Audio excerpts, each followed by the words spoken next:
beautiful people, lovers of African football and lovers of football in general. Welcome to the channel once again, African Football Fan TV, and we are back with another episode of African Football Weekly Review, the show that keeps you up to date with all things African football, from the national team side to club side to players playing abroad and even the ones that are playing locally. Over the course of the weekend, a lot of African players were on the score sheet for the various clubs. The CAF Super Cup was played. The CAF Women's Champions League draw was also made.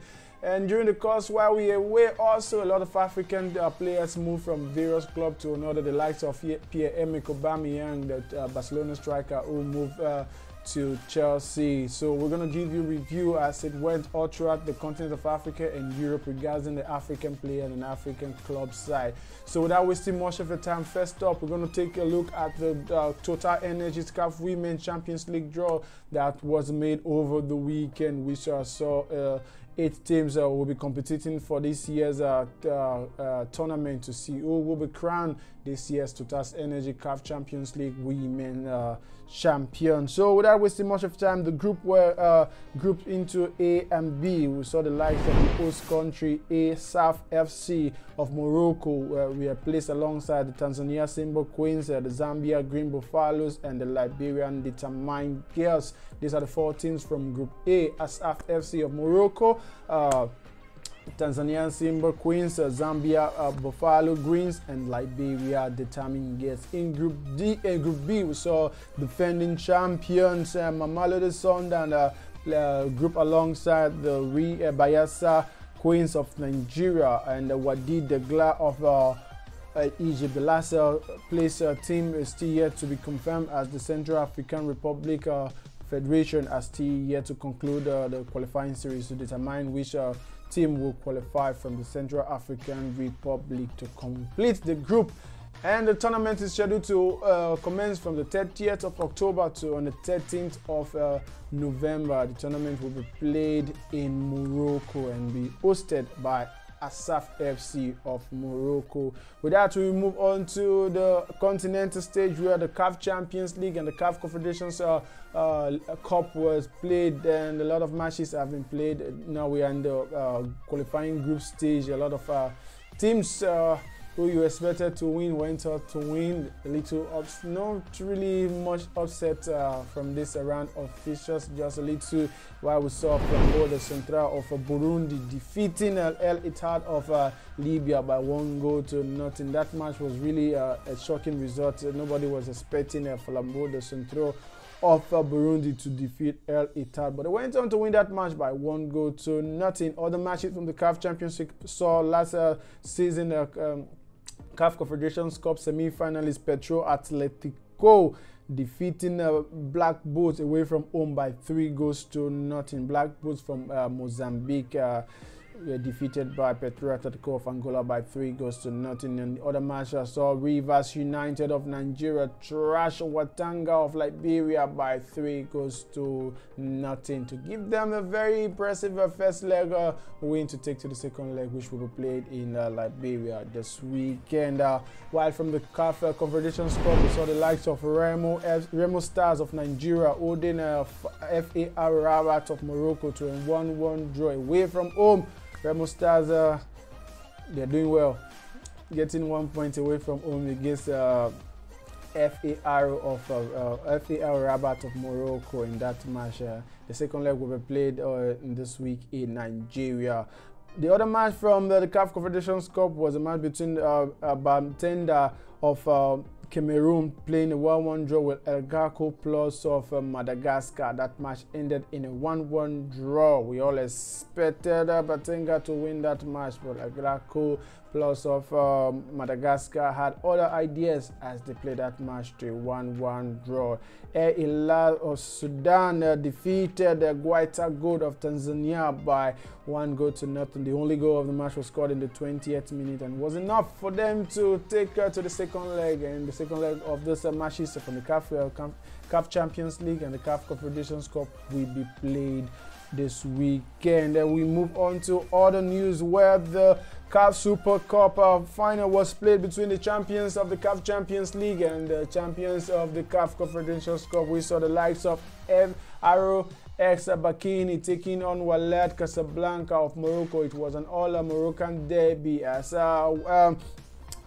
Bakini went on to win that match by 2-0, all thanks to their goalkeeper Hamzin Amin, who was in a very superlative form to keep a clean sheet in that match with a couple of saves in that match as they ran away with the title.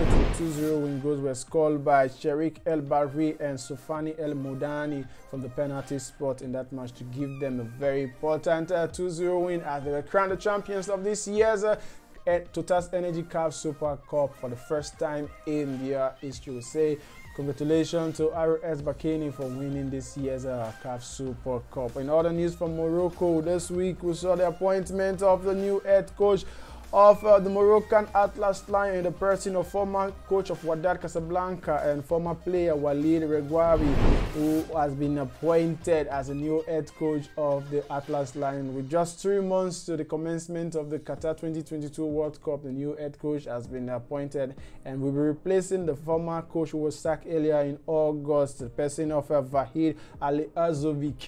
The man was sacked after he fell out with some of his players during the AFCON tournament. And we say congratulations to Walid, and hopefully your reign is going to bring more success to the Atlas Lion as they represent and fly the flag of Africa as this year's Qatar 2022 World Cup. And also great news for the Moroccan Atlas Lion as Hakim Ziyech, the Chelsea striker, has decided to return back to the international team after tendering his resignation just few months before the commencement of the AFCON tournament, which he was left out from the team, and he had decided to return back to the national team and has been invited as a 25-man squad to take on Chile and Paraguay in their friendly match, which will be played on the 23rd and the 27th respectively. We say good decision from Hakim Ziyech to return back to the national team, and hopefully we're part of the team to represent Morocco as this year's Qatar 22 World Cup. We need all African players on board. We need a good African players on board because we want African teams to do well in this year's World Cup, and every player that is doing well in their club, doing well in the national team, needs to be put on board as they represent Africa in this year's World Cup in Qatar. In other news, talking about friendly matches, all the African teams who have qualified for this year's Qatar 2022 World Cup are scheduled the friendly matches to be played. The likes of Ghana will be taking on Brazil on the 23rd of September. That match will be played in France, and Ghana will also take on Nicaragua on the 27th of September, which is on a Tuesday. Those are the two friendly matches scheduled to be played by Ghana, the Confederation of Ghana Football Association. The Cameroon also will be taking on Uzbekistan on the 23rd of September, and South Korea on the 27th of September. The FH President Samuel Eto'o is really doing all he can, galvanizing the team to ensure that they really do well at this year's Qatar 2022 World Cup, and is moving all around the 5 African countries that have qualified for this year's Qatar 2022 World Cup to see how their preparation is going. And I can say it's really commendable from the former international player and now the FA President Samuel Eto'o. Kudos to Samuel Eto'o. In other matches, Senegal will be taking on Bolivia on the 24th of September. That's on a Saturday. While Tunisia will be taking on Brazil on the 27th of September on a Tuesday. Other African teams have scheduled a friendly match also, while we're going to see Algeria take on Nigeria on the 27th of September. They are Super Eagles will be taking Algeria in that match. I don't really know why they are playing friendly match. You do not qualify for World Cup, so why are you playing friendly match? But keeping a finger crossed, we're going to give you a report from that matches as they went on to. Now we move on to Egypt, as Egypt will be taking on Niger Republic on the 23rd of September. That's on a Friday, and also they'll be taking on Liberia on the 27th of September 2022. That's a few matches from the African aspect of the friendly match, which will be played from on the 23rd to on the 27th of September 2022. And we move on to the global stage, where we'll take a look at African players, how they did in the top 5 league abroad and also other leagues, because of the English Premier League, which could not commence this week due to the cause of the passing away of His Royal Majesty, the Queen Elizabeth II of United Kingdom. She passed away over the weekend, and all matches from the English Premier League and United Kingdom were suspended. No match were played, and a lot of fans have been angry and saw the move from the English FA, as some say is a Budarist kind of movement for them not to commence the game. They should have played the game with black armband of the players and singing the national anthem. A lot of suggestions were made, and most especially the Chelsea fans were really upset with this decision, because they want to see the striker this time, the Pierre-Emerick Aubameyang, the striker this time for Barcelona, because it's poor acting in their last match against Dynamo Zagreb, which they lost by 1-0. I saw the sacking of their head coach Thomas Tuchel. A lot of Chelsea fans have been asking, which of the Aubameyang did we sign? Is it the former Arsenal captain, or is it this Aubameyang they signed? So there's a little bit of confusion. So they want to know which of the Aubameyang they signed, and they want to be sure about that. So without wasting much of the time, other matches we played over Europe, and we're going to give you results and how the African players did in those matches. First up, we're going to take a look at the Netherlands Eredivisie, where Ajax defeated Heerenveen by 5-0, all thanks to the impressive and obi-centric Mohamed Kudus, the Ghanaian international, who has been in a very top form this season, as he scored 2 goals in that match, following his 1 goal 1 assist from the Champions League match against Rangers in the midweek. Kudus have been very instrumental to Ajax this season, and he has been doing very well, and we hope to see him play for the Ghanaian national team at this year's Qatar 2022 World Cup. Nice one from Mohamed Kudus. And that's all from the Netherlands Eredivisie. As we move on to the Spanish La Liga, where we saw this weekend Rayo Vallecano defeating Valencia by 2-1. Mutak Dehabi of Guinea scored a 90th minute goal for Valencia, but that goal wasn't enough, as Rayo Vallecano had them to win that match by 2-1. That's all we have from the Spanish La Liga, and we move on to the Italian Serie A. We have Bologna defeated Fiorentina by 2-1, all thanks to Musa Boro, the Gambian international, who scored in that match to equalize in the 59th minute, as he came from behind to defeat Fiorentina by 2-1. Bologna started the season very poor. They have been in a very poor form, and this win really galvanized them, and they have moved away from the relegation zone. With just that win, they now move to 12th in the log table. See how just one win is very important and can move you from the place of relegation to the place of Champions League qualification. We say 9-1 Musuboro, and thanks for helping your club to win against Fiorentina. And we move now to the German Bundesliga, where over the weekend we expect Sadio Mane, sorry for that. Sadio Mane, we're expecting Sadio Mane to start and continue his impressive form to the season, but unfortunately he was left on the bench. We don't know why the coach did that. Maybe he was thinking that they were going to defeat Stuttgart so easily. That's why I left Sadio Mane on the bench. But Stuttgart had other ideas in that match, as we saw our own Sekou Guirassy, the Guinean international, scoring in the 92nd minute to equalize the game, as they ended up that match with a 2-2 draw. Sadio Mane was introduced into the match, but little but no time, he couldn't do nothing in that match, and that match ended in a 2-2 draw for Stuttgart.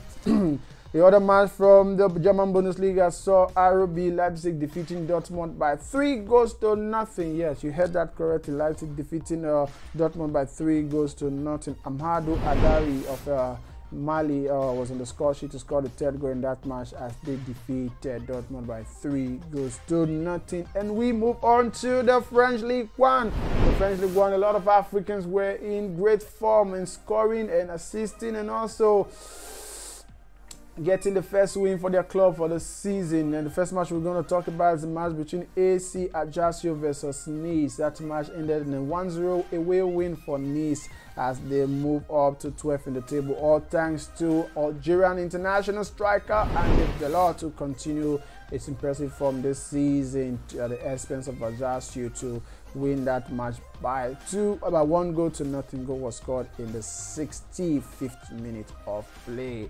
Other matches from the French League 1 saw the match between Angers and Montpellier ended in a 2-1 win for Angers. A 69th minute winner for Sofiane Bouffa, the Moroccan international, ended the losing run of 4-match winless for Angers as the Moroccan international scored that all-important goal as they won that match by 2-1.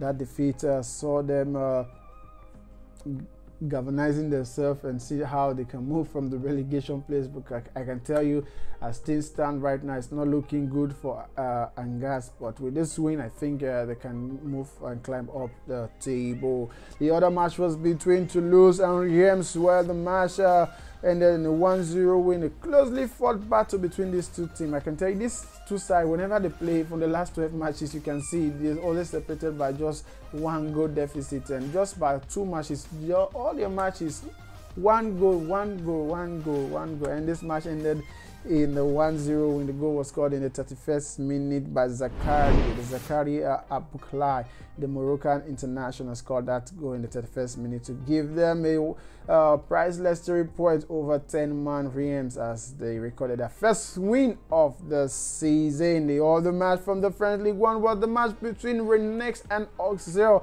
That match ended in a 5-0 thrashing, a 5-0 walloping. They were collecting the goals woto from different sides as Auxerre defeated, the Auxerre lost to Reims by 5-0. Our own Kamadin Sulemana was on the score sheet for Rennes as they won that match by 5-0. The other match from the French League 1 was a match between Monaco versus Lyon, which ended in a 2-1 win for Monaco. Tako Ekambe, the Cameroonian international, was on the score sheet for Lyon, but his goal wasn't enough as they lost that match by 2-1. Say commiseration to Lyon and commiseration to our own Toko Ekambe, the Cameroonian international. And the last match from the French League 1 is a match between Lorient versus Nantes, an all-pack action match. That match ended in a 3-2 win for Lorient as Ignatius Ganago, the Cameroonian international, opened the scoring in the 13th minute of the match to give Nantes an early away lead, but Lorient cut short that lead as they went on to score a wonderful goal from Burkina Faso international Dango Otura. Made the match 1-1. Ganago thought he has restored back Nantes' lead in that match, but his joy was cut short with a VAR decision for offside. The match first half ended in a 1-1 draw and went into the second half. And Lorient did not look back as they fired in 2 quick goals in succession to get a 3-1 lead going into the dying stage of the match before Simon Moses scored an 83rd minute goal to see them cut the deficit to 3-2. But Lorient head on to win that match by 3-2, and that was a very all-pack action match. We saw a lot of African players on the score sheets for their various clubs, and that's all we have from the African players how they did in the top 5 league. And we have another segment on this show which we tagged Do You Know? And on this week, Do You Know? Only 3 Ghanaian players were on the playing side for a Spanish La Liga team this week. Only 3 Ghanaians made their appearance in the Spanish La Liga. Now you know. And with that, we move on to the last segment of our show where we crown our African Player of the Week. No other person than our own Ghanaian international, Mohamed Kudus. Kudos to Mohamed Kudus for winning our African Football Fan TV Player of the Week after a very impressive week from the Ghanaian youngster, scoring 3 goals and 1 assist in 2 games with 2 Man of the Match award and also another award for the week, making it 3 award for the week for Mohamed Kudus, who is moving obicentrically. And I would say kudos to you for winning African Football Fan TV Player of the Week. And that's all we have for you guys. If you like this video, please click on the like button, and if you haven't subscribed to the channel, please subscribe to the channel. Click on the notification bell to keep you up to date with contents from this channel. Until I come your way next time, I say God bless you and stay safe.